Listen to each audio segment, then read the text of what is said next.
So the battle against contrarian mindset. So today what I'll be sort of talking about is a little bit about the behavioural biases and why it's actually hard to be a contrarian, not only in investing but in life.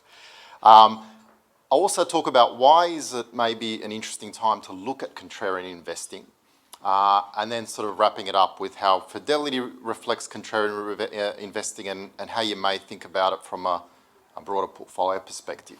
By being a contrarian, I sort of think to that herd mentality where, you know, you lead from the front, but sometimes you got to look back and make sure other people are following you, make sure you're actually right. But what happens, when do you acknowledge that you're running by yourself and you got it wrong, and you really do have it wrong? When do you make that decision? It's a very hard one, and I would say one of the most perfect ones if you look at sort of crypto, right? So you think that herd mentality. Yeah. And you're seeing it at the moment where you see that momentum, and everyone's probably watching.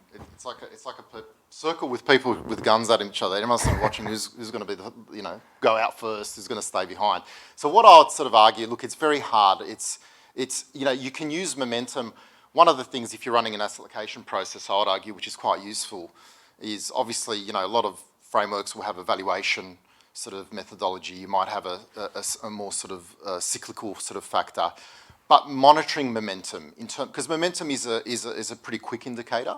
So measuring that on a continual basis in terms of what the trend is can be a useful indicator in terms of is momentum turning, is there something structural in this? So I'd argue just if within your own models maybe have a momentum factor in there and monitor that.